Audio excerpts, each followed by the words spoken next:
Je vais tout de suite commencer, entrer dans le vif du sujet. Donc, merci d'abord. Je voudrais remercier la ville de Saint-Dizier et puis Étienne Clément de cette invitation. Vous remercier de vous voir aussi nombreux ce soir, bravant la pluie, le froid et je ne sais quoi. Et je suis très honorée de commencer ce cycle sur les forêts. Alors, vous allez voir, je vais essayer de vous présenter ce que c'est qu'une forêt, et on va faire un petit peu un voyage. Peut-être pas tellement dans l'espace, mais surtout dans le passé. Alors, je vais commencer par me présenter. Donc, je suis, comme c'est marqué, Stéphanie Thiebaud. Je suis directrice de recherche émérite au CNRS. Et comme formation, je suis quelque chose d'un peu particulier. Je suis archéobotaniste et paléoécologue. C'est-à-dire que j'ai développé une technique qui est ce qu'on appelle l'anthracologie, donc les charbons de bois. Donc depuis 15 millénaires, les hommes préhistoriques, parce qu'ils font du feu, donc brûlent du bois pour se réchauffer, pour s'éclairer, etc. Et la particularité, c'est qu'en se carbonisant, le bois se conserve. Et donc en regardant au microscope, je vous la fais très très courte, on peut reconstituer toutes les forêts du passé, depuis 15 000 ans à peu près, et par là aussi les climats. Donc voilà, et donc je vais vous présenter un petit peu cette forêt, les forêts, la forêt avec toute son histoire, parce que on va en reparler, les usages, les représentations et ses enjeux. Alors ça va être très rapide, hein, on va discuter pendant 1 heure, parce que je pense qu'à la fin, ce serait bien d'avoir un petit échange ensemble. Hein. N'hésitez pas à poser des questions. Je vais faire l'impasse sur plein de choses, donc ne vous inquiétez pas. Et je pense que mes successeurs ici vous enseigneront aussi ou répondront à un certain nombre de choses. Et puis, je vais vous poser aussi des questions, donc on va pouvoir peut-être interagir tout au long de cette présentation. Alors, donc... je suis vraiment pour une nouvelle perception, puisque ça a été dit, ça vient d'être dit, la forêt est devenue depuis en fait une dizaine d'années un sujet de politique majeure de nos sociétés qui sont, on le sait, menacées par la crise environnementale et climatique. Les incendies, l'accélération de la déforestation, les sécheresses qui se succèdent et qui inquiètent et qui mobilisent en fait un nombre toujours croissant de citoyens, d'élus et de scientifiques. Et c'est l'intérêt aussi de la forêt, c'est de nous permettre de nous réunir sur cette thématique. Alors malgré tout, on a parlé de la forêt locale, mais en Europe, en tous les cas, il faut bien penser que la forêt, c'est le produit de 10 millénaires d'aménagement, de coutumes, de codes, d'ordonnances, de lois, d'artisanat, d'exploitation multiples, et aussi d'un imaginaire collectif forgé par les innombrables contes et légendes, on l'évoquera, qui sont en fait de signes identitaires, c'est-à-dire que chaque région a sa forêt et chaque forêt a sa légende. Et cette identité a été fortement remise au goût du jour, on le verra, au XIXe siècle. Alors qu'est-ce que ça veut dire, le mot forêt? Est-ce que chacun, je ne sais pas si vous savez d'où ça vient, les Romains appelaient la forêt Silva. Silva, c'est la forêt, Sylvie, ou Sylvain, c'est la forêt. Et Virgile et Cicéron le nommaient Nemus. Nemus, en fait, ça veut dire pâturage, bois entrecoupé de pâturage. Et en fait, en latin, ça donne nemo, c'est-à-dire un endroit de pâturage, mais où personne ne va. Nemo, je vous le rappelle, hein, c'est la contraction de né homo. Le capitaine Nemo, c'est celui qui n'a pas de nom, qui n'existe pas non plus. Alors, forestis, c'est un mot en fait du bas latin qui apparaît assez récemment à l'époque mérovingienne, et il désigne un lieu où vivent les bêtes sauvages. Une silva où seul le roi a le droit d'aller et de chasser, et on n'y va pas dans. Et le verbe forestare, qui donne forasticus, est cité par Placidus vers 450, et foresta, ça signifie tout ce qui est extérieur. C'est-à-dire que c'est vraiment le sauvage, à partir du début du bas Moyen-Âge, le sauvage par rapport à la culture, le sauvage, la forêt par rapport à la cité.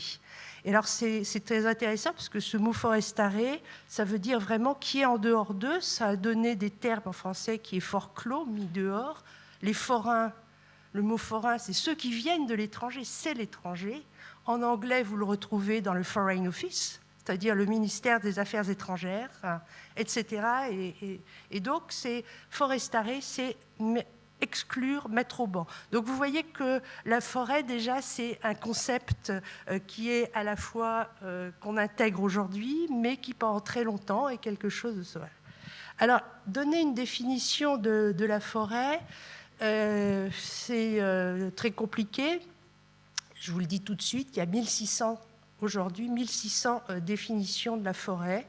Donc, on ne va pas toutes les voir. Hein.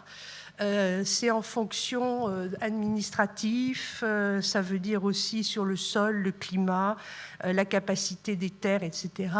Donc, la FAO, qui est la Fondation des Nations Unies pour l'alimentation et l'agriculture, est la référence internationale et définit ainsi la forêt.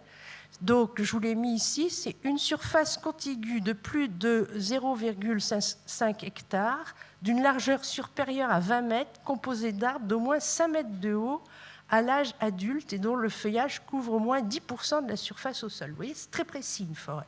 Alors vous allez dire, mais complètement crétin de faire quelque chose comme ça. Non, ce n'est pas du tout crétin, parce que si vous suivez un petit peu ce qui se passe, par exemple, aujourd'hui, notamment, on a évoqué ça sur les compensations carbone, par exemple. Il y a des gens qui disent, mais moi j'ai planté beaucoup de forêts, j'ai beaucoup de forêts. Ah oui, mais typique à un moment l'Australie avec le bush. Le bush, je ne sais pas si vous connaissez, le bush c'est des petits ligneux sur des milliers et des millions d'hectares qui ne dépassent pas 50 cm de haut.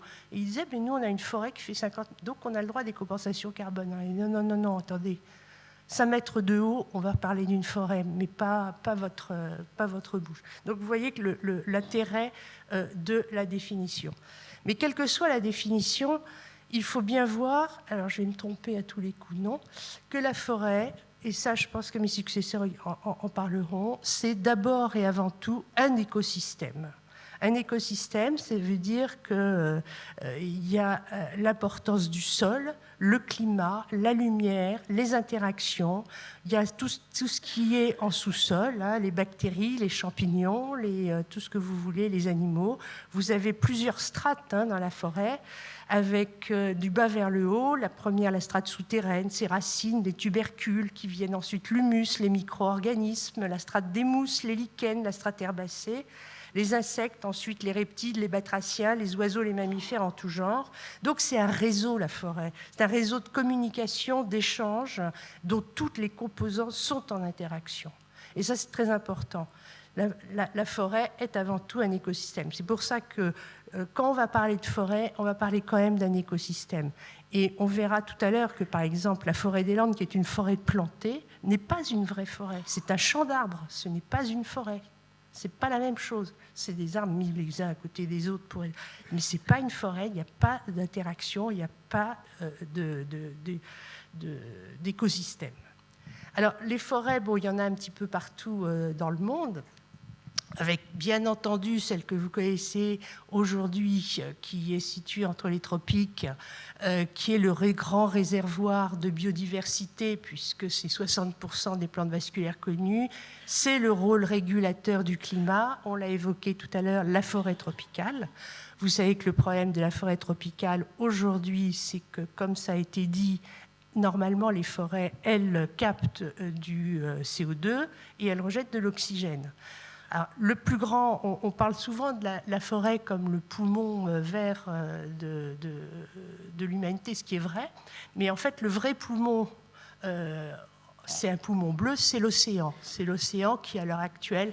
Alors, le problème aussi, c'est qu'aujourd'hui, avec le changement climatique, tous les problèmes, etc., la forêt tropicale commence à émettre plus de CO2 qu'elle n'en capte, ce qui est gravissime. Et de la même façon, on voit qu'avec l'acidification des océans, les océans commencent à ne plus jouer comme avant leur puits de carbone et moins émettre d'oxygène. Alors on pourrait dire on s'en fiche. Ben, on ne s'en fiche pas parce que si on n'a plus d'oxygène de l'océan et plus d'oxygène de la forêt, on ne va plus pouvoir respirer tout simplement. Donc c'est quand même très grave. l'importance des forêts tropicales, je ne sais pas pourquoi je vous raconte ça déjà, c'est 1,8 milliard d'hectares quand même, donc il y a encore de la marge, mais quand même. Après, comme biome divers, il y a alors les savanes. Alors est-ce que c'est de la forêt là? Parce que vous voyez, c'est quand même très très espacé, c'est 500 millions d'hectares environ. Ensuite, plus près de chez nous, on a, en remontant depuis les tropiques vers les pôles, ou en descendant, c'est comme vous voulez, la forêt méditerranéenne, qui, elle, est vraiment très typique et constituée d'arbres, ce qu'on appelle sempervirents, c'est-à-dire qui sont toujours verts, avec sclérophylle, c'est-à-dire avec des feuilles coriaces. Celles sont les forêts méditerranéennes, c'est entre le 30e et 40e degré de latitude nord ou sud. Donc on en trouve sur le pourtour méditerranéen, mais vous en avez aussi en Chine, à Taïwan, au Japon, en Californie, etc. La forêt aujourd'hui méditerranéenne, c'est 25 millions d'hectares, dont 4,5 millions d'hectares en France, avec un climat caractéristique, avec des étés secs et chauds et des hivers doux. Les forêts méditerranéennes, elles sont très, très riches en espèces arborescentes, moins que les forêts tropicales, bien sûr. Et en fait, par exemple, on a dénombré 247 taxoligneux en forêt méditerranéenne, soit le double de ce qu'on a dans la forêt tempérée. La forêt tempérée, vous la connaissez, celle qui nous environne, qui se situe donc dans les régions où les hivers ne sont pas trop froids, les étés pas trop chauds, les précipitations varient entre 600 et 2000 mm répartis normalement sur l'année. Donc avec d'une part des forêts décidues, c'est-à-dire des chênes à feuillage caduc, des hêtres, c'est-à-dire des arbres que vous connaissez qui perdent leurs feuilles l'hiver, et pas mal de conifères, sachant que les conifères de plus en plus, et depuis, on en reparlera tout à l'heure, depuis les années 60, sont replantés et ce pas de la forêt, comment dirais-je, indigène ou climatique. Quand on parle de forêt climatique, c'est la forêt qui s'installe toute seule. C'est des plantations bien souvent. Enfin, je voudrais vous terminer ce tour du monde des forêts avec la forêt boréale, qui est la plus vaste forêt du globe, avec au sud de la toundra des régions arctiques. C'est plus d'1 milliard d'hectares, 11% des terres émergées, donc c'est énorme. Et bien entendu, la forêt boréale, la plus grande, c'est la forêt qu'on retrouve d'une part au Canada et d'autre part en Russie. Et puis il y a une forêt dont on parle peu, mais à laquelle je tiens beaucoup, qui est une forêt multiservice, qui est la mangrove. La mangrove, c'est cette forêt qu'on retrouve dans les régions plutôt subtropicales ou tropicales, avec ces palutuviers qui forment vraiment là un véritable poumon vert-bleu et qui se développent près des côtes, puisque ce sont des arbres qui se développent avec les pieds et les racines dans l'eau, et qui est très importante parce qu'elle protège véritablement les côtes des tsunamis, des tremblements de terre, de l'érosion côtière, tout ce que vous voulez, à tel point qu'aujourd'hui, nombre de pays, y compris la France, remettent notamment sur ces côtes, je pense à la Guyane, je pense à la Polynésie, la mangrove qui avait été souvent atteinte. Voilà. Alors, après avoir brossé rapidement ce panorama des forêts du monde, pour voir que vous ayez un peu des idées sur les différentes diversités. On va parler de cette histoire plurimillénaire des forêts. Alors, l'histoire des forêts, ça date pas d'hier. Alors, je vous rappelle un petit peu vos cours d'il y a très longtemps. Peut-être vous avez appris ça. L'apparition des algues vertes dans l'océan, c'était il y a 1 milliard d'années, vous vous en souvenez. 420 millions, les premières plantes qui s'appellent les rhynias, qui sortent vaguement de l'eau. 400 millions, le dévonien, ces rhynias, il y a les premières tentatives d'élévation des plantes. Et puis, très intéressant, moins 380 millions d'années, les premières graines et feuilles apparaissent avec les premiers arbres, ce qu'on appelle les archéoptérisques, que vous connaissez certainement, parce que dans toutes les reconstitutions, on a des idosaures, on a toujours des grands arbres, les archéoptérydes, qui vont jusqu'à 40 mètres de haut. Hein. Et puis, vers 350 millions d'années, les plantes envahissent totalement la Terre. C'est ce qu'on appelle le Carbonifère, et c'est ce que vous connaissez, puisque vous en mettez dans votre voiture, puisque c'est ce qui constitue les gisements de houille actuels. Donc, il faut bien penser que tout ça provient de là.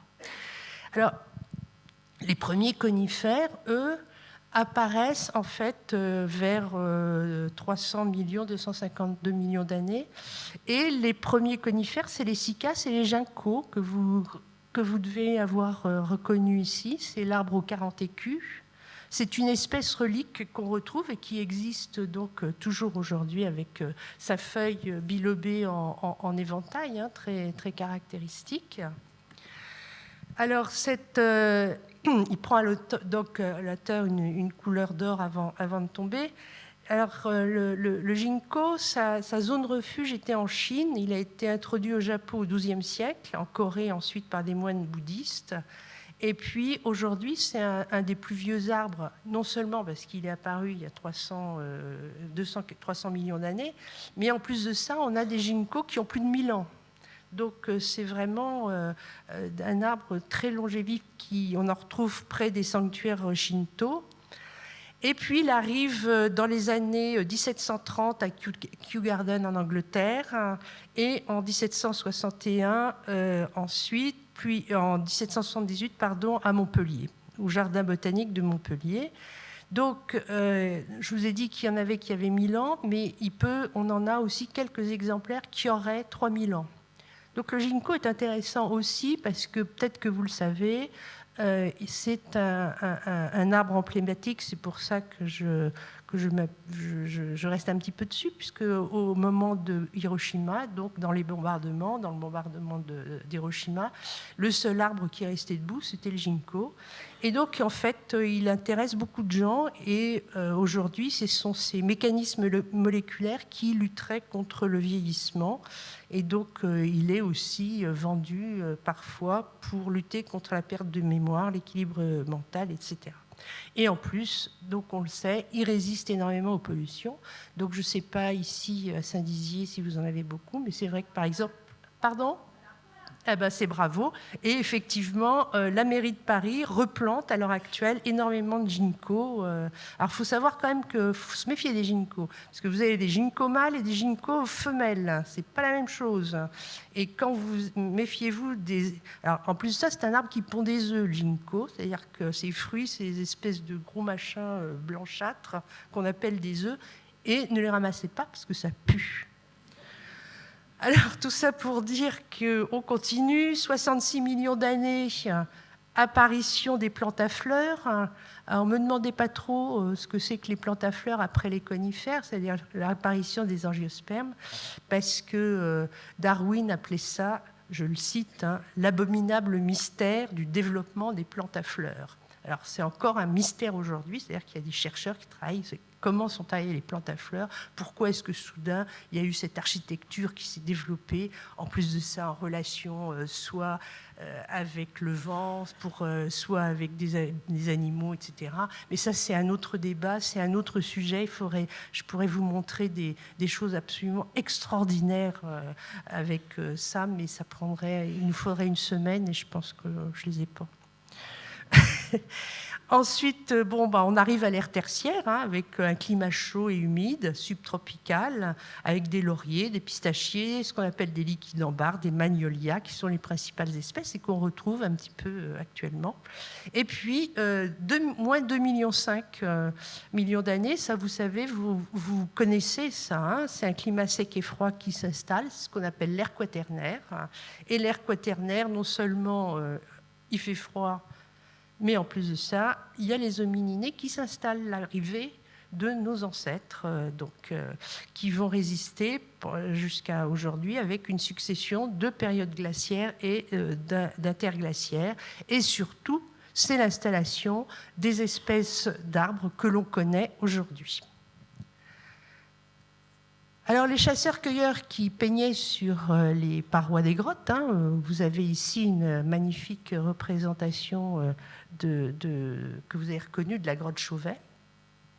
Donc, ils vivaient en fait dans des grandes étendues, dans des grandes plaines, les chasseurs-cueilleurs de l'époque, où il y avait peu d'arbres, assez pauvres en arbres, dans lesquels, justement, grâce à ça, ils pouvaient chasser notamment le mammouth, ils chassaient le renne, le bison.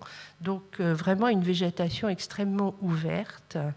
Et là, je vous ai mis, parce que je n'ai pas résisté, bon, ça, ils sont faits au fusain, hein, tous ces animaux. Et voilà, quand je vous disais tout à l'heure que la carbonisation, ça permettait de conserver l'anatomie des bois, et comme ça, on pouvait savoir, eh ben là, vous avez typiquement une transversale de pin sylvestre, qui a servi à fabriquer justement les dessins de la grotte Chauvet. Et donc le pin sylvestre, comme vous le savez, c'est plutôt une espèce soit d'altitude, soit qui résiste assez bien au froid, etc. Donc voilà, c'est comme ça qu'on peut aussi avoir des indications, non seulement sur l'utilisation de ce qu'ils utilisaient, ce que les hommes préhistoriques utilisaient, mais en plus de ça, sur la végétation qu'ils avaient. Et je peux vous dire qu'à Chauvet, on n'a trouvé que du pin. On a trouvé juste un petit fragment de néprin, mais on n'a pas du tout trouvé autre chose. Alors, on se rapproche de nous, hein, de plus en plus, et puis arrivent en Europe les premiers agriculteurs. Il y a moins, grosso modo, bon, ils apparaissent au Moyen-Orient il y a moins 9000 ans. Ils se baladent, ils arrivent pour conquérir, hein, c'est des colons, hein, les néolithiques. Hein, ils arrivent d'une part par la voie nord, c'est-à-dire l'Allemagne, le Danube, et puis le nord de la France, et d'autres arrivent par la Méditerranée. Et alors, il faut bien imaginer que ces gens, dès le 9e millénaire, ils avaient commencé à domestiquer le blé et l'orge, et ils avaient aussi, surtout, domestiqué les moutons et les chèvres. Et imaginez-vous que la place manquant, ils sont partis coloniser donc les uns par le nord, les autres par le sud et par la mer, et ils ont débarqué en France, en l'occurrence, avec leurs moutons, avec leurs chèvres, avec leur blé et avec leur orge. Parce que tout ça. Donc, qu'est-ce qu'ils ont fait? Alors, à ce moment-là, en plus de ça, je vous ai dit, il y avait du pain pour les chasseurs-cueilleurs, mais à partir de moins 9000, on assiste à un fort réchauffement. C'est ce qu'on appelle la période Holocène, dans laquelle nous sommes toujours. Ce fort réchauffement climatique, qu'est-ce qu'il amène? Il amène les forêts, les chênaies caducifoliées que l'on connaît aujourd'hui autour de nous. Là, je vous ai mis, par exemple, une photographie de chênes à feuillage caduc. Et donc, ces braves néolithiques, ils ont besoin de place pour s'installer. Et qu'est-ce qu'ils font? Ils défrichent. Ils défrichent. Ils s'installent dans des terrains qu'ils jugent fertiles et qui étaient avant recouverts de futaies denses. Et donc, on voit très très bien aux premières déforestations de masse qui datent en fait d'il y a à peu près 4 ou 5 millénaires. Voilà. Et ça, c'est intéressant de voir que les premières grandes déforestations datent de cette époque-là. Alors, ils utilisent donc des petites haches et des herminettes. Et puis après, il y a l'âge du bronze, du fer. Qui dit âge des métaux dit besoin énorme de feu. Hein. Et qui dit feu, besoin de feu, besoin de combustible. Combustible égale forêt. Donc, là, on arrive à l'Antiquité, et donc la production, la diffusion de la métallurgie se diffuse dans tout l'Empire romain. Et donc, les âges des métaux sont extrêmement consommateurs de bois, non seulement pour la fusion du fer. De plus, il faut aussi construire du bateau, parce que comme on n'a plus beaucoup de bois, il faut aller en chercher ailleurs. Donc, il faut construire des bateaux. Ensuite, il n'y a pas que le fer ou le bronze, etc. Il y a le verre aussi. Et puis, il y a la construction. Enfin bref, qu'est-ce qui se passe? Eh bien, l'Antiquité, c'est pas Jojo. Les paysages de l'Antiquité, il faut bien imaginer qu'on est dans un système assez ouvert, lié aux grandes déforestations de là. Et ça, c'est quand même un petit peu intéressant. Et tout ça, ça va durer jusqu'au IIIe siècle, où on a une véritable crise, puisque c'est à cette époque que s'effondre l'Empire romain. Alors, après l'Empire romain, donc on peut imaginer, il faut imaginer que les paysages étaient vraiment très ouverts, qu'il y avait une pénurie de bois. Et donc, il se passe quelque chose à la chute de l'Empire romain, vers le 3e, 4e, 5e millénaire, sont des âges qui, en archéologie comme en histoire, on ne sait pas très bien ce qui se passe.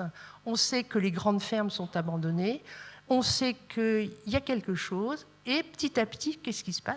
Par contre, ce qu'on voit, c'est le retour de la forêt. La forêt revient très rapidement. Ça, on en discutera tout à l'heure. C'est-à-dire que si vous avez une parcelle qui est laissée à l'abandon et qui n'est pas trop pourrie du sol, en 10, 15 ans, vous avez une forêt qui repart très vite. Et donc, on va arriver avec le retour des forêts du Moyen-Âge.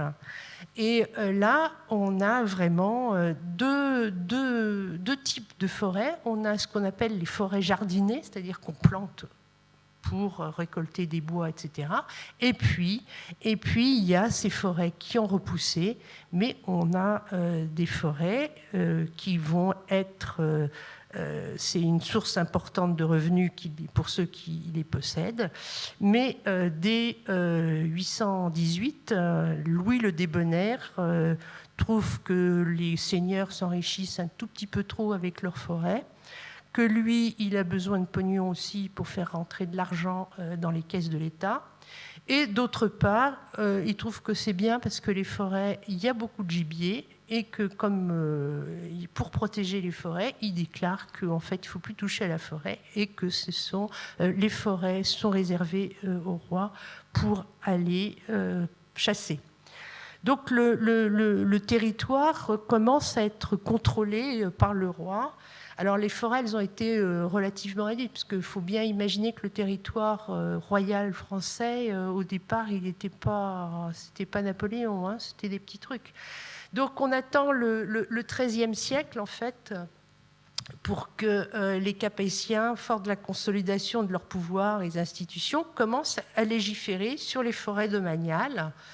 Et en 1219, Philippe le Bel crée un truc génial qui est l'administration des eaux et forêts et qui est confirmé en 1291 par l'ordonnance de Brunois de Philippe VI de Valois, qui n'accorde plus de droit d'usage dans les forêts royales. C'est-à-dire que c'est fini. Les paysans, vous n'avez plus à venir dans la forêt récolter du bois, le vendre, faire ce que vous voulez. Les forêts royales sont extrêmement privatisées par le roi. Alors, on ne peut pas dire privatisées, on va dire étatisées, mais on n'a pas le droit d'y mettre les pieds. Qu'est-ce qui se passe malgré tout? C'est que il n'y en a pas tant que ça. Et je vous ai mis là, vous l'avez reconnu, Colbert, 1669. La France périra faute de bois. Il faut dire qu'on s'est fait prendre quelques déculottés en navigation, en bataille navale, parce qu'on n'avait pas vraiment de bateau, et qu'en plus de ça, il fallait tout importer d'Italie, de Scandinavie et d'Albanie. Et donc là, Colbert fait élaborer un nouveau code pour réorganiser l'exploitation sylvicole et en assurer la pérennité. Donc c'est l'ordonnance de 1669 sur le fait des eaux et forêts qui doit protéger, restaurer les ressources forestières, et notamment l'accent est mis sur le chêne, dont la production doit assurer les besoins pour la construction navale. Ceux parmi vous qui connaissent la forêt de Tronchet, vous connaissez le chêne de Colbert, etc., qui a été vraiment une forêt qui a été mise en défense vraiment pour la construction navale. Aujourd'hui, on ne construit plus de marines en bois, et donc les chênes de la forêt de Tronchet sont quand même toujours exploités, puisque c'est eux qui font les fûts de tout le Bordelais notamment. Donc la fin du XVIIIe en fait, coïncide avec le début de la révolution industrielle, mais l'état des forêts est toujours alarmant parce que les besoins industriels ont besoin de plus en plus de forêts et les rotations de taillis sont toujours de plus en plus courtes. Alors 1789 arrive, c'est la Révolution.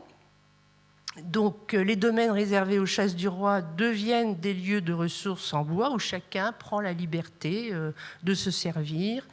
Et l'Assemblée nationale ne légifère pas, même pendant la nuit du 4 août, avec l'abolition du privilège.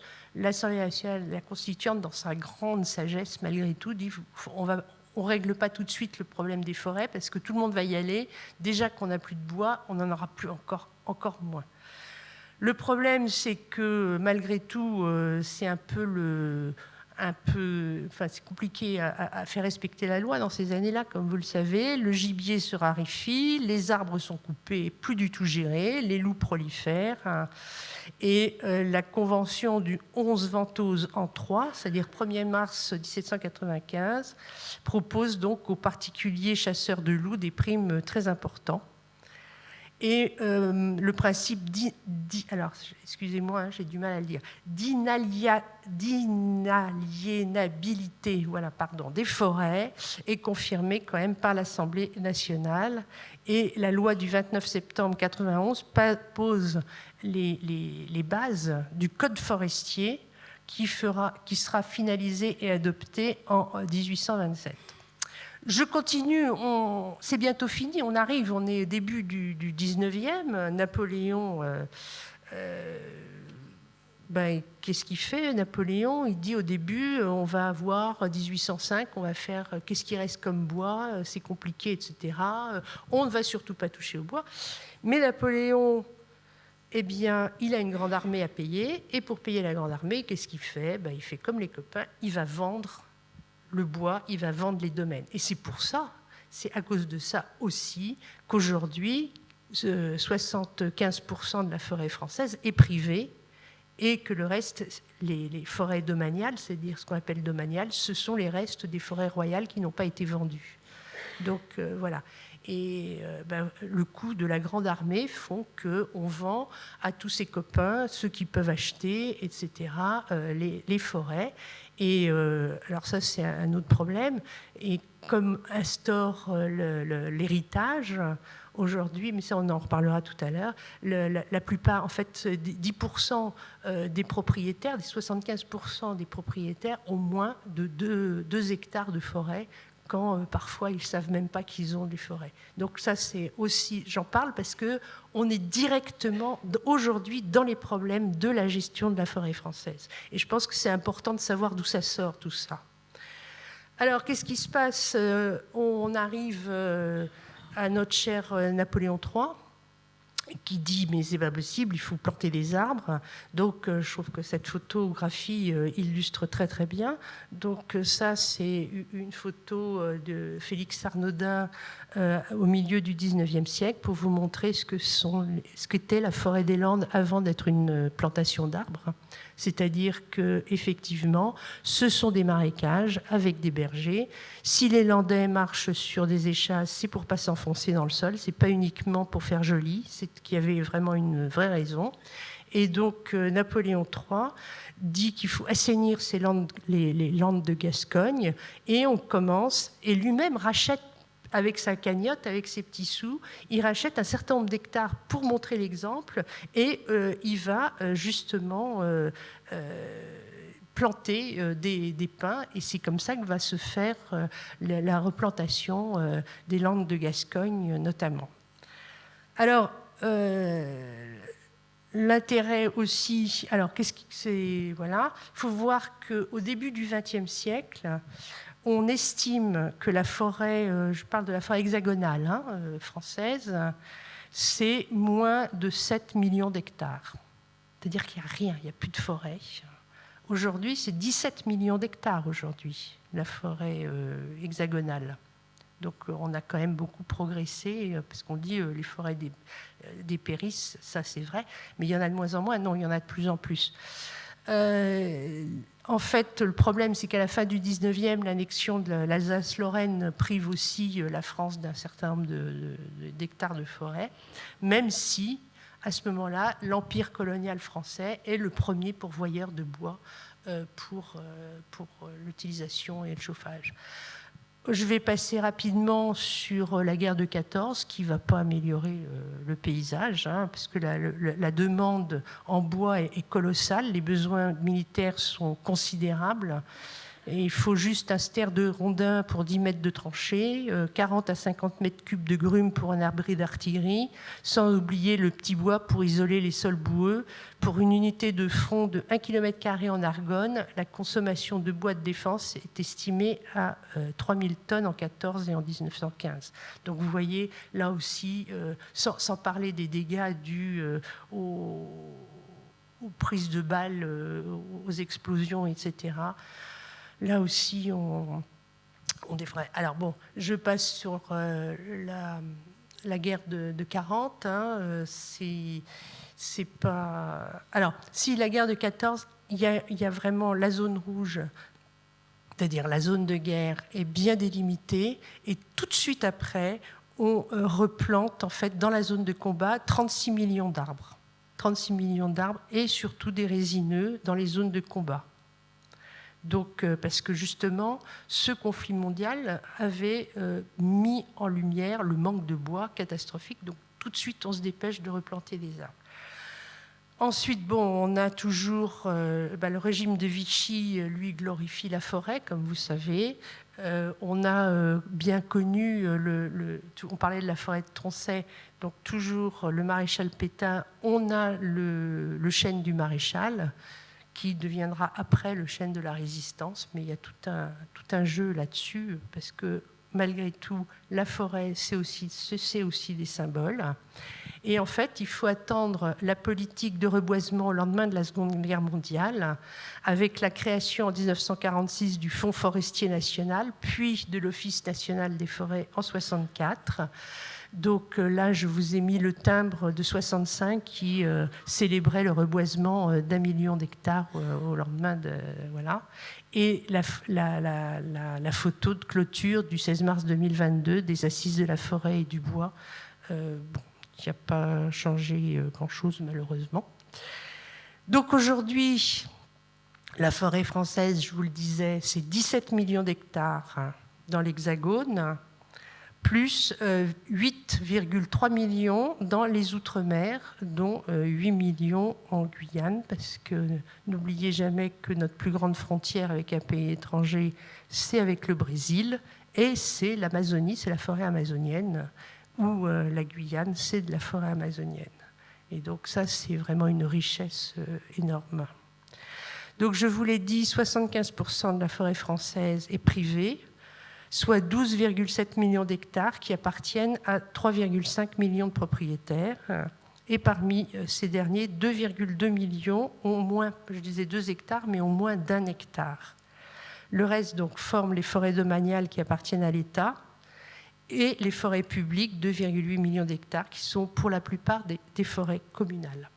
Donc voilà, très rapidement fait pour faire un petit peu un panorama de d'où on vient et comment a évolué la forêt depuis 1 milliard d'années. J'espère que vous n'êtes pas trop assommés. Et juste parce que je pense que ce qui est aussi intéressant de l'histoire, c'est les représentations qu'on se fait de la forêt. Alors je vais passer assez rapidement parce que malheureusement l'heure tourne et ça c'est pas bien. Donc la forêt, pour les Romains, c'était vraiment le lieu, on parlait tout à l'heure du sauvage, etc. C'était le lieu des nymphes, des satyres, il ne fallait surtout pas y aller comme ça. Les Gaulois, juste cette tête de Gaulois, la Gaule chevelue. Alors les historiens vraiment discutent pour savoir si la Gaule chevelue, c'est parce qu'il y avait beaucoup de bois et donc c'était les feuillages, ou si c'est parce que les Gaulois avaient les cheveux longs. Et en fait, il s'agirait, on pense que c'est parce que les Gaulois avaient les cheveux longs, tout simplement, parce que, comme je vous l'ai dit tout à l'heure, en fait, pendant l'Antiquité, il n'y avait plus beaucoup de bois en Gaule. Alors comment on le sait ça? On le sait tout simplement parce qu'on voit très bien dans les constructions en bois, quand on regarde, la taille des bois est de plus en plus petite. C'est-à-dire que vous avez, à certains endroits, vous avez des constructions avec des constructions avec des arbres matures, etc. Non seulement là, c'est de plus en plus petit, mais on voit de plus en plus de réutilisation. C'est-à-dire qu'on va piquer les bois qui ont été déjà utilisés dans les maisons et autres, ou pour faire du feu. Donc, voilà. Alors, qu'est-ce que je voulais vous dire ? Bon, c'est très intéressant tout ça. Il y a énormément de discussions sur le bois, les bois sacrés. Là, je vous ai mis une esquisse de Maurice Denis. Le petit pousset, le loup-garou, tout ça, ça vient des légendes forestières.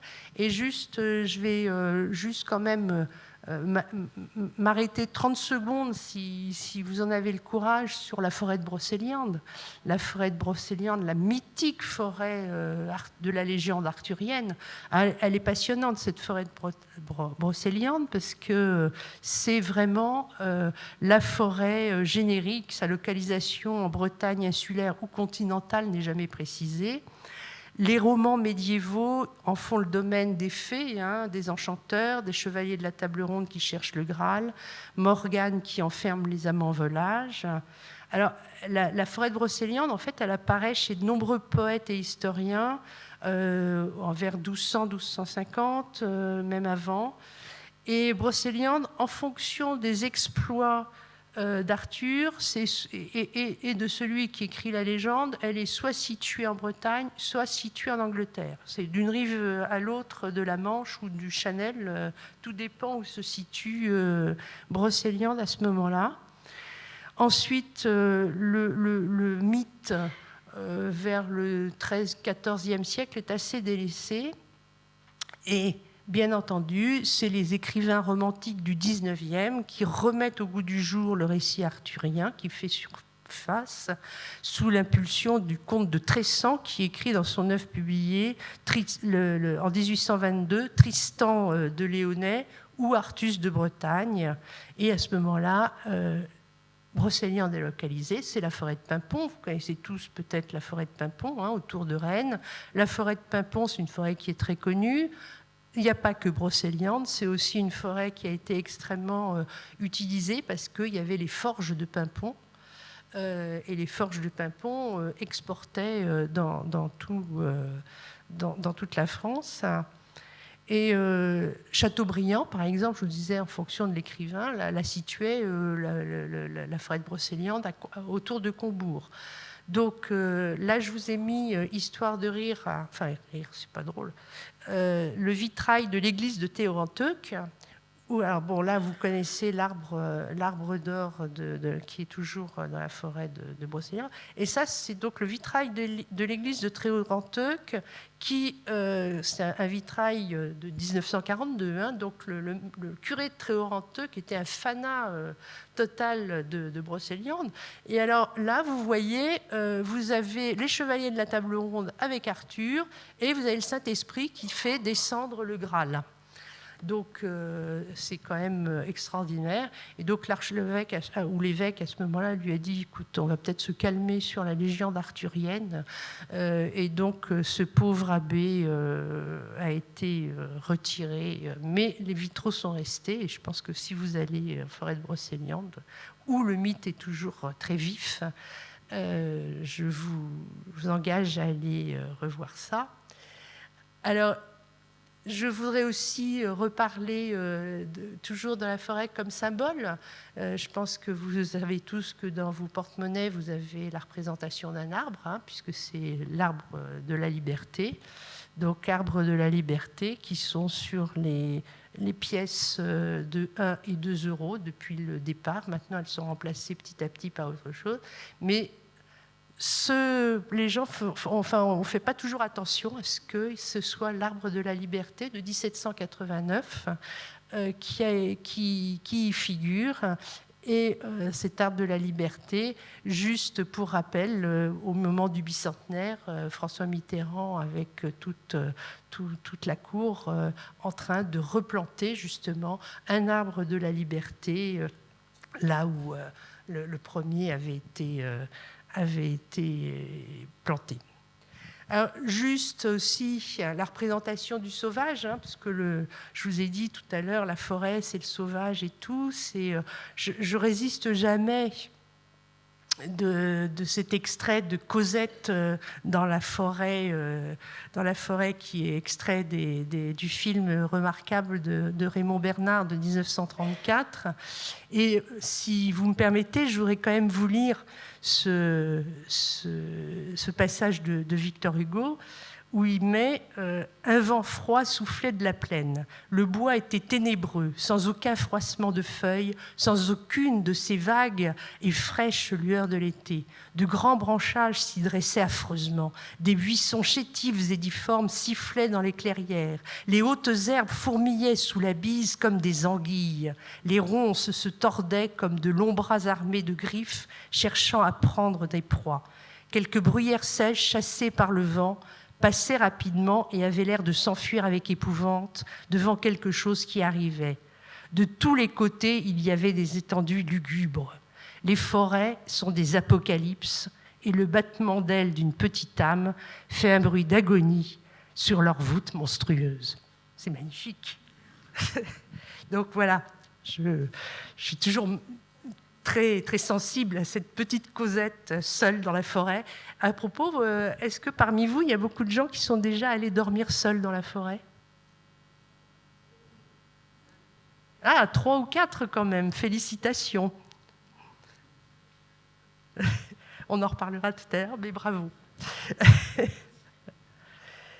Bien, alors bon, donc les forêts, on va passer un petit peu. Juste un petit arrêt sur Fontainebleau, parce qu'aujourd'hui, et depuis toujours le 19e, la forêt, parce qu'on a parlé du sauvage avec Cosette et cet apocalypse, mais c'est aussi, depuis le milieu, fin du 19e, des lieux de ressourcement. Et ça, c'est quelque chose de nouveau, c'est le tourisme en forêt, qui pose aussi un certain nombre de... pas de problème, d'échanges parfois un peu musclés avec les gestionnaires, c'est-à-dire que la population, avec raison, se réapproprie la forêt parce que, effectivement, une promenade en forêt, ça fait du bien, parce que les gens aiment de plus en plus se promener en forêt. Le tourisme forestier, ça commence avec Fontainebleau, au milieu du 19e.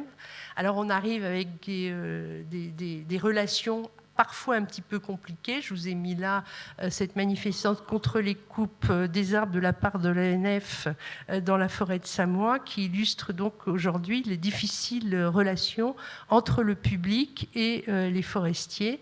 Les forestiers donc et notamment à l'ONF, on leur demande de plus en plus de faire attention et de faire un peu de la pédagogie, c'est-à-dire que pourquoi est-ce qu'ils le font? Les coupes rases, quand même, ça pose aussi des problèmes. Je sais que, par exemple, en forêt de Fontainebleau, on coupe beaucoup de pins pour replanter des feuillus, justement, mais les riverains ne comprennent pas comment on peut couper des arbres. Enfin, c'est toujours un petit peu compliqué et c'est une nouvelle, c'est un nouveau défi de la relation, justement, de la gestion des forêts aujourd'hui. Voilà. Parce que oulala, ça va vite. Juste, je voudrais quand même parler des menaces, parce qu'on l'a évoqué tout à l'heure, mais je pense que c'est quand même très très important. Là, vous reconnaissez tous la forêt amazonienne, déforestation qui sont causées par de multiples facteurs. Donc parmi les facteurs, c'est quand même l'homme qui coupe beaucoup pour faire de la culture. Donc on voit bien ce qui se passe. Donc cette déforestation, là c'est au Brésil, malheureusement. Les incendies, là encore les incendies de forêt, on en a vécu en 2022, on en a vécu en 2025, notamment au Canada, en Russie. D'ailleurs, ce sont des incendies qui couvrent toujours, parce que c'est des incendies qui partent en dessous. Alors, il y en a qui sont plus ou moins... Alors, on parle de méga-feux. En France, on n'a jamais connu de méga-feu. C'est 22, c'est pas 22 000 hectares, c'est pas un méga-feu. Les méga-feux, c'est ce qui s'est passé au Canada, c'est ce qui ravage tout, c'est ce qui se passe en Californie. C'est-à-dire que c'est un rouleau compresseur qui brûle aussi bien les bois, les voitures, les enfants, les villages, etc. Nous, on l'a, Dieu merci, pas encore connu, mais ça arrive. Alors pourquoi ça arrive? Parce qu'un feu, alors ça peut être, c'est souvent d'origine humaine, hein, mais ça peut être aussi d'origine naturelle. Il y a, vraiment, c'est la règle, on le rappelle toujours, la règle des 30, c'est-à-dire que 30 degrés plus un vent à 30 km/h et une sécheresse de 30%, je veux dire, ça brûle tout de suite. N'importe quelle étincelle, ça arrive. Donc méfiez-vous, je le dis toujours, parce que c'est vraiment la règle des 3,30, c'est tout bête, mais c'est là où il faut vraiment faire le maximum d'attention. Donc en fait, bon, 40% malheureusement des incendies sont dus à la malveillance, et 75% sont quand même d'origine humaine. Après, bon, bah, c'est accidentel, c'est les travaux agricoles et autres. Alors, autre chose qui nous les menace, hein, c'est la sécheresse. C'est près de chez vous, ça. Donc, la sécheresse 2018-2022, c'est sécheresse terrible et qui font que les arbres ne résistent pas. Donc voilà, en plus de ça, ces sécheresses estivales sont meurtrières parce qu'au manque d'eau, les températures élevées, et en plus ça fragilise les arbres et donc ils sont de plus en plus sensibles aux bioagresseurs. C'est-à-dire qu'ils n'ont plus d'immunité en fait. Et ça, et effectivement, du coup, la forêt française n'est pas en très très bon état à cause de ça. Et alors c'était très drôle parce que l'année dernière, quand j'avais fait une conférence, je ne sais pas si vous vous souvenez, en novembre-décembre, l'année dernière, il a énormément plu dans certaines régions. Et les gens disaient, mais il n'a pas arrêté de pleuvoir, mais les cours d'eau ne se remplissent pas. Je dis, ben évidemment, ils ne se remplissent pas parce que les arbres boivent. Ils ont soif. Il faut bien vous dire qu'un arbre, c'est comme un corps humain. C'est composé de flotte. Donc, voilà. Et ça, c'est extrêmement important. La sécheresse, ben, c'est comme pour nous, c'est catastrophique. Alors bon, les tempêtes, hein, ça on connaît bien. Malheureusement, c'est la suite de 99. Et puis les bioagresseurs et les essences exotiques. Alors là, je vous ai mis quelques chenilles processionnaires sur un chêne dans la forêt des Vosges en 2019. Les scolites vecteurs des spores de la graphiose. On peut parler de toutes les horreurs de la calarose du frêne, etc. Donc ça, c'est énorme. Hein. La chalarose du frêne, c'est un champignon qui est originaire d'Asie, qui a été repéré la première fois en 2008. Donc, vous voyez, c'est pas l'ensemble du territoire métropolitain, c'est-à-dire chez nous, c'est tout l'ensemble aujourd'hui qui a été touché. Alors, on n'a pas encore fait d'estimation, mais les Anglais ont fait une estimation en 2019 et la rose du frêne, ils estiment à 17,5 milliards d'euros le préjudice.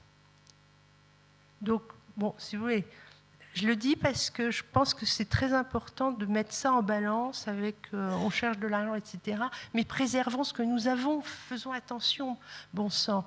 Et puis les espèces... Alors, bon, ça, il y a tout un débat aujourd'hui. Réchauffement climatique, forêt, adaptation, comment on va faire? On va faire venir des espèces d'ailleurs qui résistent bien, sauf que les espèces qu'on importe, faut être sûr qu'elles ne transportent pas un certain nombre de parasites avec elles qui pourraient après être beaucoup plus catastrophiques. Il faut être aussi sûr qu'elles vont résister au sol, etc.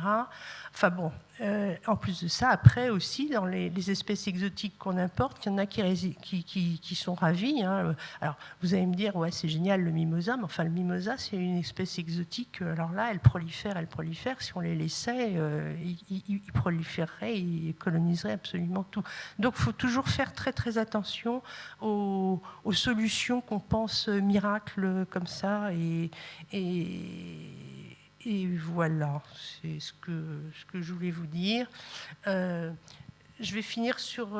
j'ai encore un tout petit peu de temps, mais bon, les forêts, c'est quand même l'avenir de solutions. Alors, juste pour évoquer deux choses, des murailles vertes contre le désert, ça c'est en Chine.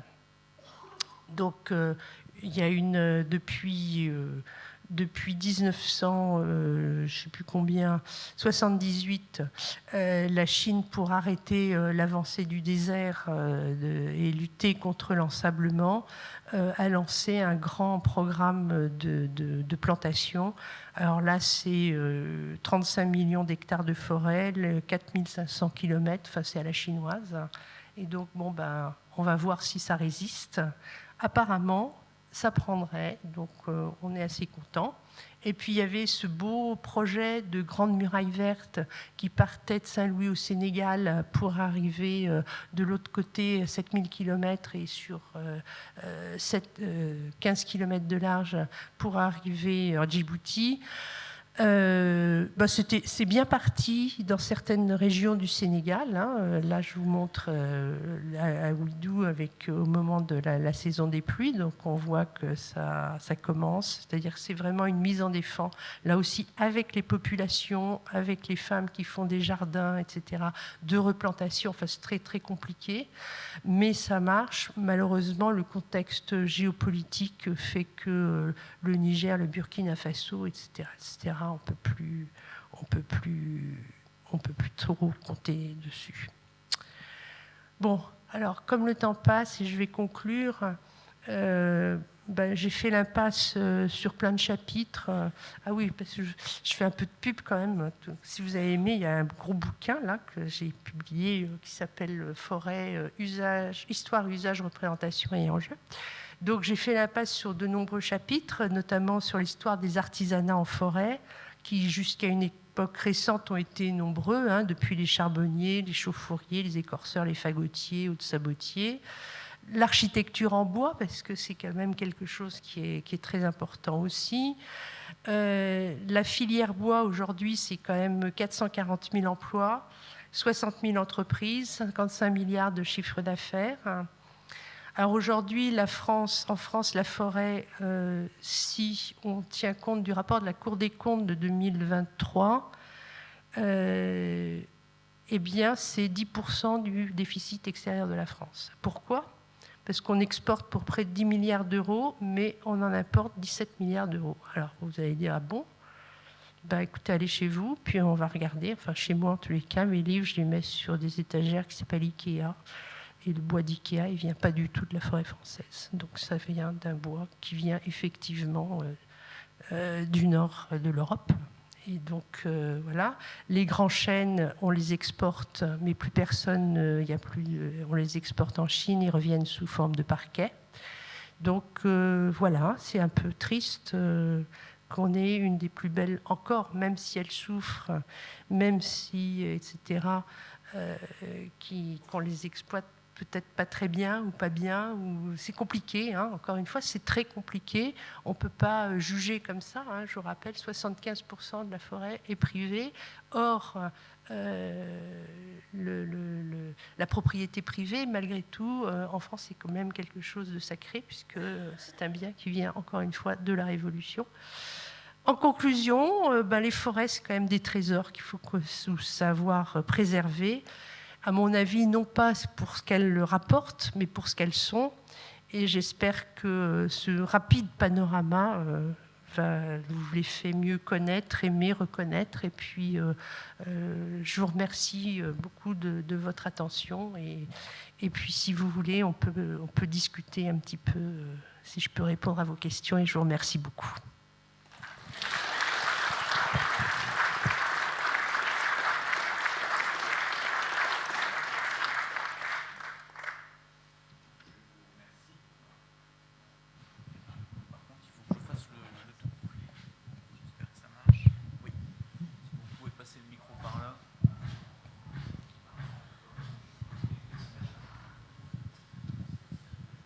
Oui, bonjour, et merci beaucoup, oui. Donc, Alain Sedel, je suis conseiller régional, mais surtout aussi membre du conseil syndical du parc de la Forêt d'Orient. Et c'est pour ça que votre très survol des choses récentes m'a interpellé. Vous, en tant que scientifique, qu'auriez-vous attendu des assises de la forêt de 2022? C'est simple. Mais la réponse est peut-être longue. Excusez-moi. Ouf. Je pense que d'abord les assises de la forêt de 2022 ont eu, comme toujours, l'intérêt d'avoir existé. Je pense que ça a été beaucoup trop rapide en fait. Et je pense que le gros problème aujourd'hui, c'est que les gens ne se parlent pas assez en fait. Et je trouve que excusez-moi de cette expression, mais la mayonnaise n'a pas assez bien pris. En fait, il y a vraiment tout un tas de problèmes qui se posent. Je sais que moi, je rencontre beaucoup de propriétaires privés, notamment, qui sont tout à fait d'accord pour travailler, etc. Et qui me disent, de toute façon, ma forêt, ça me coûte plus cher. Alors, je dis, c'est ma fille qui va en hériter. Alors, je dis, c'est une bonne idée. Et je dis, mais pourquoi vous ne la vendez pas? Parce qu'il y a de plus en plus de groupements qui se mettent ensemble pour acheter des forêts, non pas forcément pour les exploiter, mais pour les mettre en libre évolution, etc. Il y a quand même beaucoup, ça on n'en a pas parlé, mais ça existe. Et il dit, ah oui, mais moi j'ai des réductions d'impôts très importantes dessus. Et donc, voilà. Enfin, c'est juste une partie de choses qui n'ont pas été réglées. C'est-à-dire que, et tant que les gens ne se parlent, enfin, je veux dire, c'est très compliqué. Ça peut être même assez violent, hein, malheureusement. On voit que le syndicat des propriétaires privés et les domaines ne se parlent pas, que les syndicats, en plus, n'écoutent même pas parfois les syndicats de pompiers qui sont désespérés. Enfin, voilà. Il y a beaucoup d'acteurs et je pense que les assises ont eu la chance d'exister et c'est un premier pas. Le problème, c'est qu'il n'y a pas eu de suite pour les raisons politiques qu'on connaît. Enfin, voilà, je ne sais pas si je vous ai répondu, mais il faudrait vraiment... C'est de la volonté purement politique. Hein. Si vous passez le micro par là, s'il vous plaît. Bonsoir Madame Thiebaud, merci pour votre exposé. Vous nous avez parlé essentiellement de la France. Est-ce que en Europe, d'autres pays s'en sortent mieux que la France? Parce que moi, qui ai des origines polonaises, je suis assez sensible à ce qui se passe à ce moment dans la dernière forêt primaire d'Europe, à Pieliczka, et tous les dégâts qui sont des conséquences indirectes de la guerre en Ukraine. Mais par curiosité, est-ce que justement, vous pouvez nous donner quelques éléments par rapport à ce que d'autres pays pourraient faire mieux ou pire, je ne sais pas. Je ne vais pas vous répondre parce que c'est toujours difficile de parler des autres pays. Effectivement, on sait que la forêt de Bielowieza en ce moment est très menacée avec ce qui se passe. Je pense que vous aurez aussi la chance d'entendre bientôt Francis Allais, qui vous parlera de son projet. Je pense aussi qu'il y a une véritable prise de conscience. Le problème, c'est que c'est vraiment un rapport, c'est vraiment la société civile qui s'empare de cette problématique-là aujourd'hui. Or, il y a des gens qui se mettent ensemble, donc, comme je le disais, pour racheter des parcelles, pour les laisser en libre évolution, parce qu'en fait, tout ça pour vous dire qu'aujourd'hui, on ne connaît pas du tout. Il y a Bielowieza, mais Bielowieza, c'est une forêt très ancienne. Alors, est-ce que c'est une forêt primaire? Nous, on ne parle plus de forêt primaire parce qu'on sait qu'il n'y en a plus beaucoup, mais c'est quand même certainement la plus ancienne d'Europe. Mais on ne sait pratiquement pas, en tant que scientifique, comment évolue naturellement une forêt. On n'a jamais vu ça. C'est pour ça que Francis Allais veut le faire, parce qu'on connaît, par exemple, pour les 25 ou 30 ou 50 premières années, mais on n'en sait pas davantage. Comment elle vit, comment elle meurt, comment les arbres meurent, comment elle se régénère, etc., etc. Comment se fait cette lutte vers la lumière, quelles sont les espèces qui très naturellement migrent ou pas en fonction des aléas climatiques. Tout ça, on a des idées, on a des modèles, mais on l'ignore vraiment. Enfin, on n'a pas encore les vraies données parce qu'on ne les a jamais observées. Enfin, alors je vous ai répondu indirectement. Vous l'avez évoqué tout à l'heure, l'ONF qui évolue, qui s'adapte, heureusement, n'est évidemment pas insensible à cela. Et par exemple, dans le massif de Trois-Fontaines, c'est aux portes d'ici, qui se prolonge par les massifs de Haute-Marne et de Meuse, dans les plans de gestion mis sur pied par l'ONF, il y a des parcelles, des ensembles de parcelles qui constituent par exemple ce qu'ils appellent des îlots de sénescence ou d'autres noms encore, qui prévoient, à titre un peu d'expérience aussi, de faire à échelle réduite, certes, ce que vous évoquez. Tout à fait. Alors l'ONF, faut vraiment beaucoup aider l'ONF qui a beaucoup souffert. L'ONF est passé, alors j'ai plus, mais a perdu 8000 emplois en moins de 10 ans. Là, on leur a réinjecté un peu d'argent. Le problème de l'ONF, c'est que son statut, c'est un EPIC. Donc il se finance lui-même, c'est-à-dire que c'est par la vente du bois, etc. Donc c'est un petit peu compliqué, il n'y a pas des subventions, enfin ils sont bien entendu subventionnés, là l'État justement, ça a été un des résultats des assises de la forêt, de réenflouer un petit peu l'ONF, mais c'est des gens extraordinaires qui font comme ils peuvent avec ce qu'ils ont, c'est-à-dire peu, et moi je les salue toujours, et ils sont très très à l'écoute, ils sont parfois menacés bêtement, mais voilà, il faut vraiment les aider, quoi. S'il n'y a pas de questions, j'en profite, moi. Pendant longtemps, la forêt était dans le giron du ministère de l'Agriculture. Depuis quelque temps, elle est sur celui du ministère de l'Environnement. Vous pensez que ça peut changer quelque chose dans sa gestion ? Ben, j'espère. Hein. Mais bon, alors c'est intéressant parce qu'aujourd'hui, la ministre de l'écologie, c'est Monique Barbu. Monique Barbu, c'est quelqu'un qui a fait justement un grand rapport sur la muraille verte en Chine, justement. Donc elle est bien au courant de tout ça. Le problème, si vous voulez, c'est que avec les forêts et autres, depuis Julien de Normandie, je pense que entre les ministres de l'Agriculture et les ministres de l'Écologie, dès qu'on a un rendez-vous, le lendemain, c'est un autre qu'on vient voir. Donc c'est un peu compliqué de faire des plans à long terme avec des gens qui sont à chaque fois très bien disposés à vous écouter, hein, mais qui ne sont plus là le lendemain, quoi. Non, mais c'est compliqué. C'est pas que pour tout le monde, je pense. Ouais. Merci beaucoup pour votre présentation. Merci beaucoup pour votre présentation. Oui, deux remarques très, très locales. Justement, ça tombe bien parce qu'il y a quelqu'un derrière moi qui va pouvoir me répondre. Nous avons participé avec mon association qui s'appelle Les Amis du Musée à une appropriation un petit peu d'un site dans la forêt de Trois-Fontaines. Il s'agit de l'accès à la Vierge des Frouchis et la Fontaine des Frouchis. Bon, nous avons fait un superbe panneau, ça a pris très longtemps, mais enfin on y est arrivé.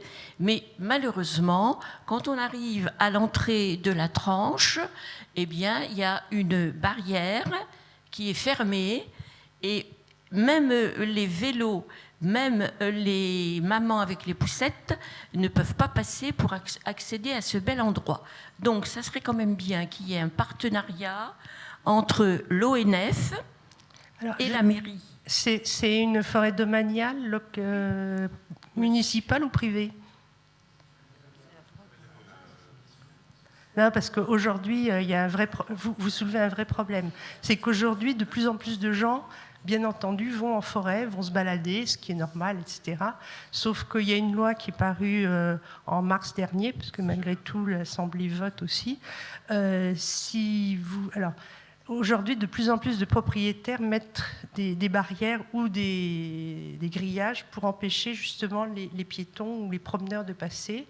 Et si vous transgressez cet interdit ou vous allez dans une propriété privée et que vous n'avez pas prévenu, que vous n'avez pas l'autorisation, 135 €. Hein, Pourquoi? C'est important parce que malheureusement, comme toute chose, c'est-à-dire que quand c'est 3 personnes tous les dimanches ou 4 promeneurs, quand c'est 550 et que ces mêmes propriétaires privés sont obligés tous les dimanches soir d'aller dans la forêt récolter les canettes de bière, le machin, etc., et les sacs en plastique, ça va plus du tout.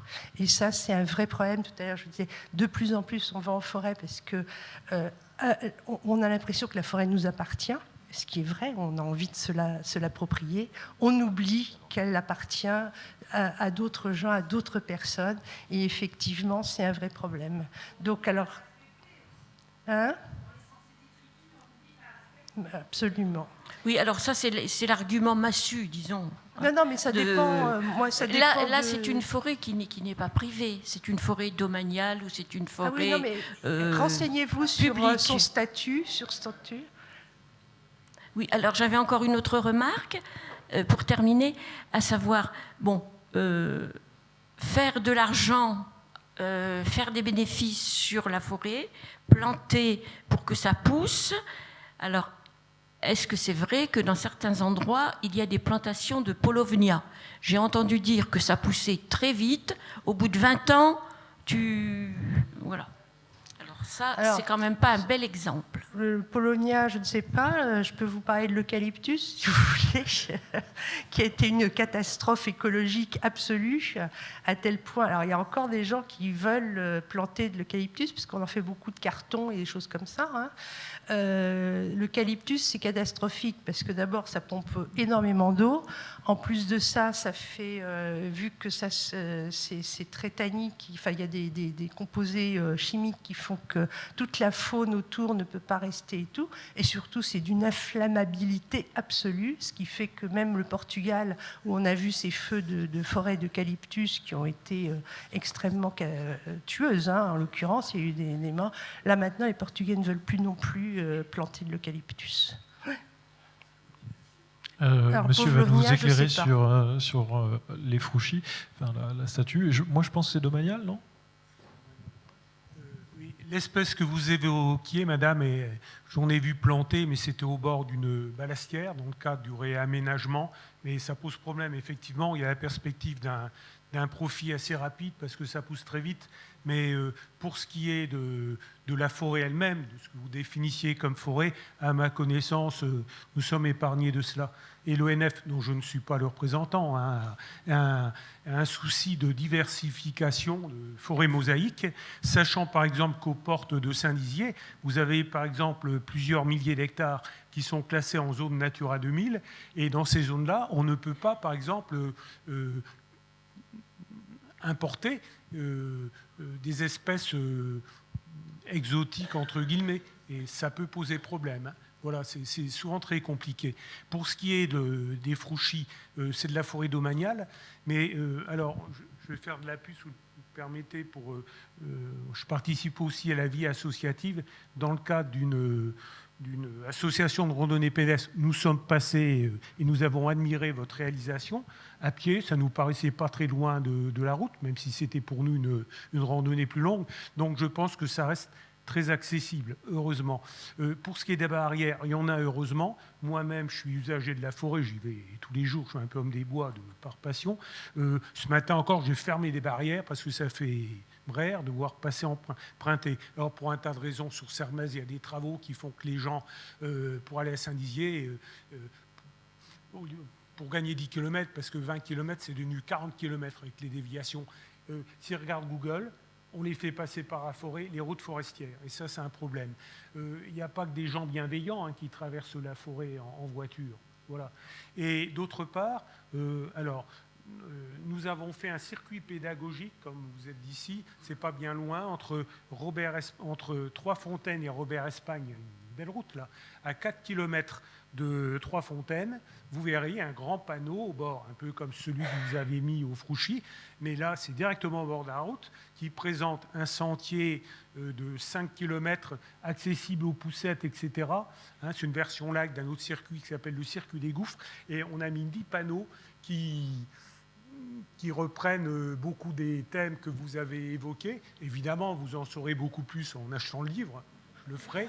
Mais vraiment, je m'y suis retrouvé.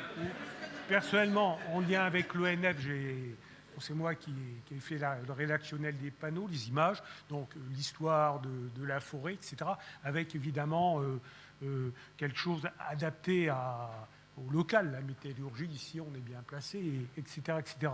Et alors sur un panneau, j'avais mis, vous êtes ici en forêt domaniale, donc c'est la forêt de l'État c'est nous, donc vous êtes chez vous. Hop, l'ONF m'a dit, d'excellents rapports avec eux, mais on dit non, c'est le domaine privé de l'État, c'est-à-dire considérer les forêts domaniales comme un domaine privé. Si vous voulez, c'est comme une caserne, vous voyez, ça appartient à l'État, mais on n'y rentre pas comme dans un moulin. Alors, évidemment, l'ONF tolère qu'on y accède. Pratiquement, elle ne peut pas vous en accéder l'accès si vous êtes à pied, mais si vous restez sur les chemins. Pour ceux qui connaissent la Trois-Fontaines, il y a un territoire où on étudie le chevreuil.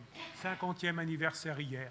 Hier, j'ai participé, on avait le directeur national de l'OFB, national, hein, le directeur Grand Est de l'ONF, et puis un tas de gens, un tas d'usagers. Et comme vous le dites, on a intérêt à se rencontrer, à dialoguer, c'est passionnant. Autour de la même table, qui est une table de pique-nique, il y avait des bacs -10, des bacs +10. Il y en a qui disaient, mais ça sert à quoi tout ça de protéger, et qui mettaient en doute le réchauffement climatique, et qui disaient, mais t'es quoi toi?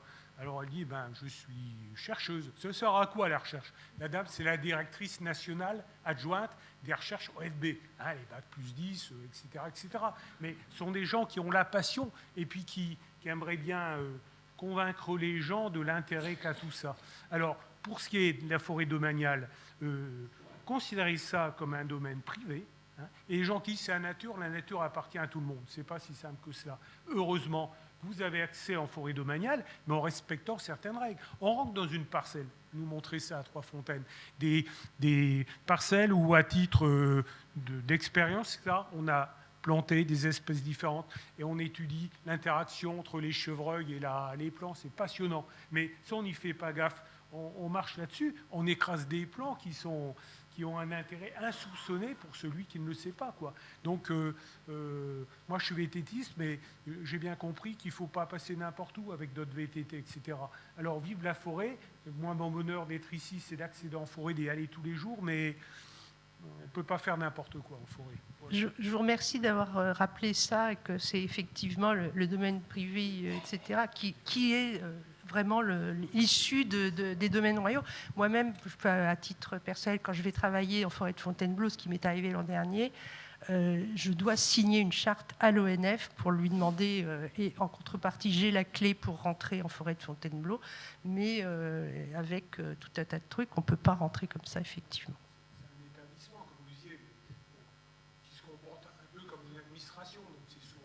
C'est aussi issu de l'administration des eaux et forêts, bien sûr. Bonsoir. J'ai lu un livre qui est sorti cette année, qui est en anglais, et la traduction du titre en français, c'est « Nourris-nous avec des arbres ». Et dans le livre, l'auteur parle de ce qui s'est passé dans l'Amérique du Nord, la gestion des forêts par les peuples indigènes, qui habitaient partout en Amérique du Nord, jusqu'à ce que les colonisateurs arrivent et perçoivent des forêts qui sont abondantes, avec beaucoup de choses à manger et beaucoup d'animaux. Et donc, ce qu'on a compris par les chercheurs et la recherche et les discussions avec les peuples indigènes aux États-Unis, c'est que en fait, les forêts étaient managées, gérées par ces peuples. Et j'aimerais savoir si ça a existé. Est-ce que vous connaissez quelque chose comme ça quelque part en Europe, dans l'histoire? Par contre, en Amérique du Sud, oui. Effectivement, dans toutes les forêts tropicales, les forêts, en fait, même là où encore aujourd'hui, par exemple en Amazonie, les peuples autochtones managent la forêt, etc. C'est-à-dire que c'est pour ça qu'on ne peut plus parler vraiment de forêt primaire, parce que d'une façon ou d'une autre, ils favorisent les espèces qui sont productives. Donc même s'il n'y a pas de plantation, etc., ils savent très bien faire ça. Pour ce qui concerne alors l'Europe, non, parce que, si vous voulez, l'agriculture en Europe, c'est une colonisation, en fait. Et donc, ce sont des colons qui sont un petit peu arrivés comme les Espagnols, etc., en Amérique, ou les Canadiens, enfin les Français et les Anglais en Amérique du Nord. C'est-à-dire que c'est des gens qui sont arrivés avec tout leur arsenal et qui ont tout coupé enfin, leur problème, c'était de produire et de croître et de multiplier. C'était une autre façon. Donc, on n'a pas eu ça. Mais effectivement, il est bien évident que dans toutes les forêts... même françaises ou européennes, tout l'artisanat en forêt, il y avait quand même des populations entières qui vivaient de la forêt. Même aujourd'hui encore, il y a énormément, c'est très compliqué, parce qu'on dit halte à la déforestation, etc. Il faut savoir quand même, il y a plus d'1 milliard de personnes qui vivent de la forêt, de son utilisation, de son exploitation et autres, qui autrement mourraient de faim tout simplement. Alors je vous réponds de façon un petit peu... détourné parce que c'est pas aussi simple, mais bon, mais je pense qu'il y a des recherches à faire là-dessus et ce serait une bonne idée si vous voulez vous y mettre. Welcome. Je vais me permettre deux remarques. La première sur les mésusages de la forêt, et ça me permet de répondre. De te répondre. On a quand même des gros problèmes en bordure de la ville de Saint-Dizier, de dépôts sauvages à l'Aéronau par exemple, on est juste à côté des Fauchis, et donc les barrières elles font du bien. D'autant plus qu'il y a une pratique qui s'est développée cet été, parce qu'à force de vouloir contrôler les rodéos urbains, et on a bien raison de le faire, bien sûr, il y a eu un report sur les forêts. Et donc, c'est vraiment un très gros problème. Et par ailleurs, alors, j'ai pas de connaissances historiques sur le sujet que tu évoquais, Tammy. En revanche, on a fait venir l'an passé, il y en a qui s'en souviennent, merci Chantal, on a fait venir donc Fabrice Desjours, qui est un bragard installé dans le nord de la Côte d'Or et qui a développé sur le principe des Amérindiens ce principe de la forêt nourricière, et son exemple fait école. Comme on a pu le montrer pour ceux qui étaient là il y a 3 semaines ou 15 jours, on a montré un film sur les nouvelles manières de se nourrir. Je ne sais pas s'il y en a qui étaient là. Et Fabrice Desjours était également interviewé, et on a pu voir que malgré son jeune âge, c'est quelqu'un qui a 40 ans, qui s'y est mis il y a une bonne dizaine d'années maintenant, il y a plusieurs centaines de personnes qui le copient à travers la France. Donc c'est en train de modestement de prendre. Est-ce que quelqu'un a une question? Est-ce que sinon j'en ai une? Ah, d'accord, bon, je vais me taire. Enfin, j'ai le micro, j'en profite quand même. On n'a pas présenté Madame Thiebaud, et elle ne s'est pas présentée contrairement à ce qu'elle allait, ou alors ça m'a échappé, directrice au CNRS. Si, ça a été dit. Alors, elle est trop modeste parce qu'elle a oublié de vous dire qu'elle était médaille d'argent du CNRS, ce qui est une distinction très importante, et qu'elle est la créatrice la co-créatrice de l'archéologie environnementale, sur laquelle elle pourrait peut-être, après cette question, nous dire un mot. Oui, juste pour continuer dans la discussion des forêts, moi c'était le mot qui est très local, forêt vivrière et affouage, qui est donc une activité, on va dire, qui date de la Révolution et qui est, enfin, dans le nord Haute-Marne, encore bien ancrée. Et donc, ça, voilà, vous n'avez pas pu parler de tout, mais localement, c'est une activité qui est encore assez importante. Alors, oui. Alors, dans cet excellent livre, il y a un tableau qui justement montre combien rapportent les forêts. Alors c'est énorme, parce que bon, on ne parle pas du gibier, etc. Mais rien que les champignons, le muguet, le ramassage des truffes, c'est plusieurs centaines de millions annuels qui sont issus des produits tout simplement de la forêt aussi. Oui, bien sûr. Ce que je voulais, disons, insister, c'était que le lien entre les habitants d'une commune, notamment, ont un droit d'affouage qui date, et ce droit, ça crée un lien qui est quand même important, qui se perd. Parce que moi, en 40 ans que je suis arrivé en Haute-Marne, j'ai vu diviser par 3, 4 le nombre d'affrogistes. Et donc, on va dire, les gens se chauffent aujourd'hui au granulé, pneu, mais ils se chauffent de moins en moins. Donc ça fait partie des forêts vivrières. Absolument. D'un autre côté, bon, c'est bien de laisser les vieux bois sur place parce que c'est important pour le développement des animaux, etc. etc. Donc voilà, tout dépend aussi du système. Ça se perd comme le droit de goutte. Mon bon monsieur.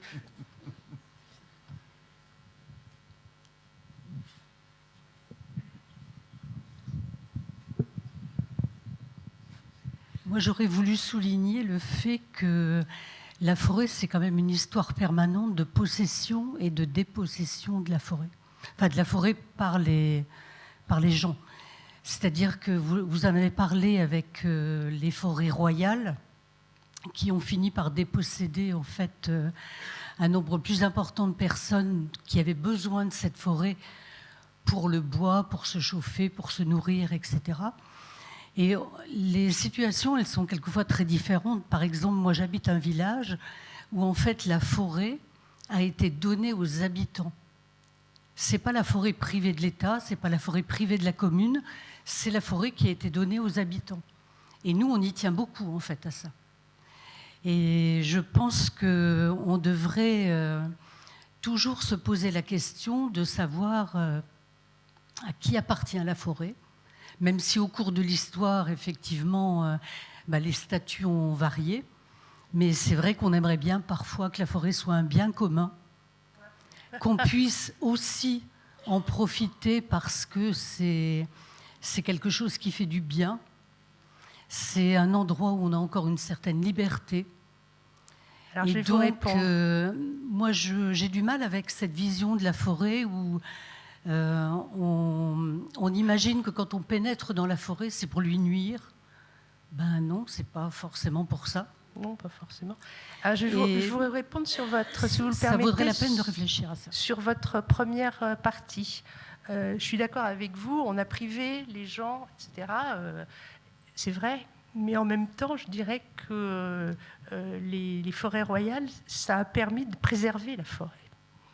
Vous voyez, c'est ça aussi le problème. C'est-à-dire que s'il n'y avait pas eu ces interdits, est-ce qu'il y aurait eu, déjà qu'il n'y avait plus beaucoup de forêts, est-ce qu'il y en aurait eu encore juste tout simplement? Donc on est toujours dans une balance un petit peu compliquée. Quant aux communs, écoutez, vous mettez le doigt sur ce qu'on appelle la tragédie des communs, c'est-à-dire que ce qui appartient à tout le monde, en fait, n'appartient à personne. Et comment c'est exactement la même problématique qui se pose pour l'océan, pour la forêt, pour tout un tas de choses. Et à partir du moment où c'est commun, c'est aussi à tout le monde. Et comment les gens vont l'utiliser, etc. Parce que je pense que vous êtes très respectueuse de la forêt, vous aimez la forêt. Je pense que là, tout à l'heure, on a eu quelques exemples de gens qui, effectivement, enfin, quand on voit qu'il y a des débiles profonds qui vont couper les arbres juste pour couper les arbres, les bras nous en tombent, quoi. C'est vrai que... Voilà. Alors, ce que je pense qu'il y a quand même quelque chose qui, encore une fois, je pense que l'éducation est quelque chose de fondamental. Alors, je pense que vous, ici... ne le prenez pas mal, mais vous avez tous eu une éducation où à la campagne, on allait au moins 3 ou 4 fois par semaine ou 2 fois par semaine où l'instituteur nous emmenait dans les bois, quoi. Ne serait-ce que pour écouter les animaux, pour regarder les arbres, etc. Ce qui n'existe plus du tout, ça, aujourd'hui. Et c'est vraiment dommage, parce que je pense que là, il y avait vraiment une pédagogie, il y a une pédagogie à faire avec ça et refaire des...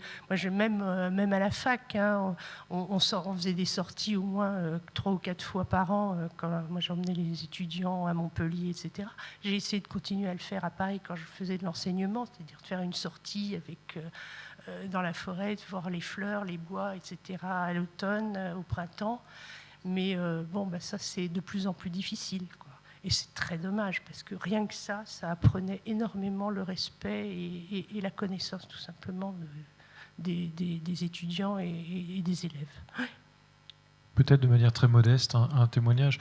On a une école à Saint-Dizier qui s'appelle l'école d'Hydro, située à Marnaval pour ceux qui ne savent pas où est d'Hydro, à qui on a confié 2 hectares de forêt. Vous savez que l'école d'Hydro est en proximité de la forêt du Val, et donc de manière à renouer ce lien avec qui est distendu, hein, c'est très clair, pour que les élèves de cette école, qui sont vraiment en lisière de forêt, puissent avoir une petite connaissance du milieu qui est si proche de leur école. On leur a confié 2 hectares qui sont de la forêt municipale. Hein. Enfin, on possède 650 hectares. Et donc, on leur a donné 2 forêts à gérer en lien avec l'ONF et le service, le pôle arbre de la municipalité. Voilà. Ça, c'est super. Est-ce qu'il y a quelqu'un qui a une question ?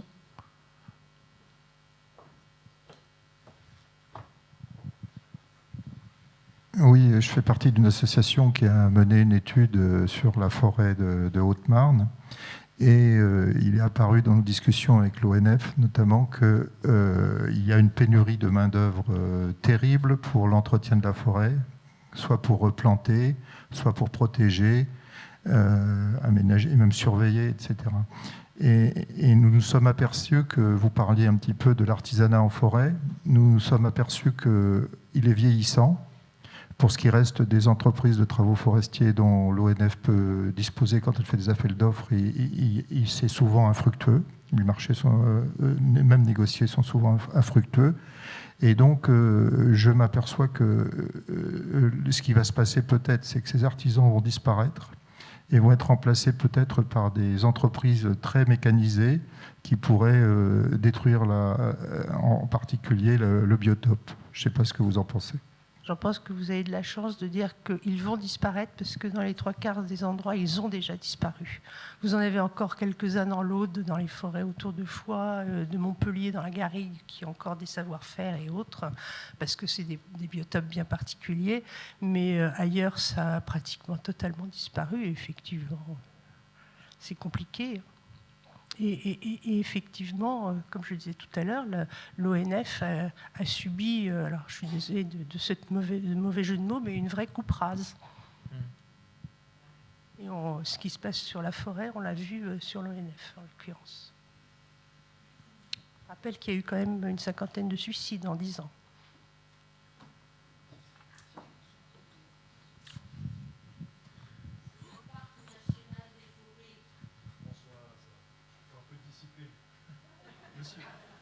Bonsoir.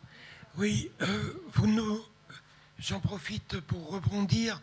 Vous ne nous avez pas du tout parlé des coupes rases et du danger que court la forêt avec le bois énergie et la mécanisation de ce type de matériel. Écoutez, vous en avez très bien parlé, encore une fois. On retombe sur ces forêts de rapport. Hein, c'est toujours le même problème des assises de la forêt, c'est 75% des propriétaires privés. Les propriétaires privés, il faut que la forêt rapporte. Et voilà, c'est un bien de rapport avec tout ce que ça comporte. Et l'écologie, ce n'est pas toujours leur premier objectif. Et les coupes rases, c'est catastrophique. Effectivement. Alors, justement, on parlait de l'ONF qui essaye aujourd'hui de couper, de faire des placettes, de faire des mix de coupes, etc., etc. Mais bon, c'est pas...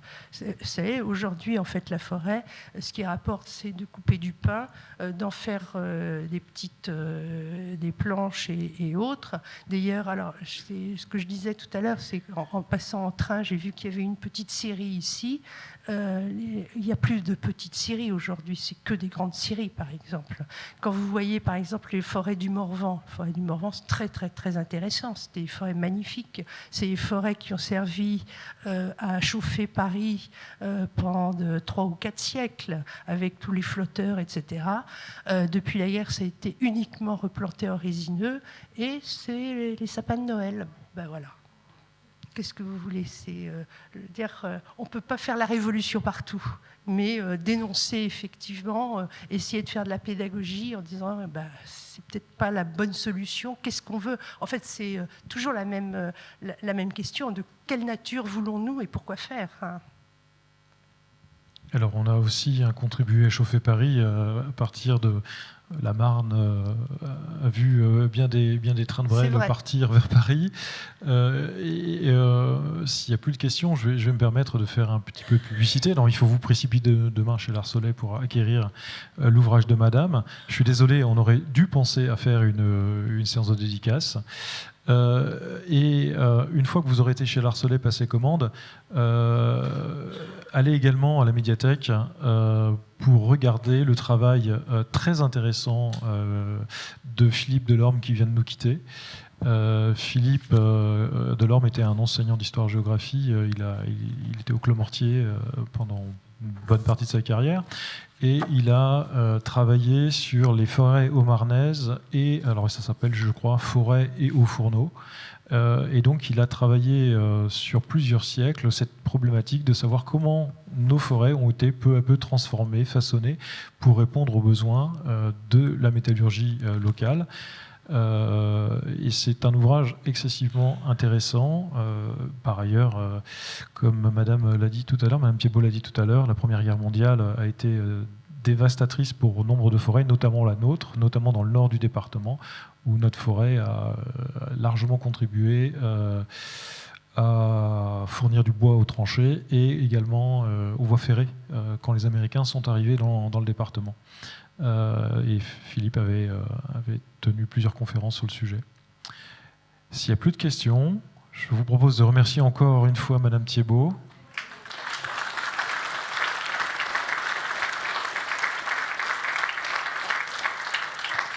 Et donc, on vous invite à deux choses. Pour ceux qui ne l'auraient pas encore fait, laissez votre adresse électronique pour qu'on vous prévienne, si vous le souhaitez, des prochaines conférences. Et puis, si vous pouvez nous donner un petit coup de main en termes de communication, il y a des flyers à votre disposition. Si vous pouvez les... Voilà, vous n'avez pas le choix. Voilà, vous êtes prisonnier. Merci pour votre attention et peut-être au 17 décembre. Au revoir.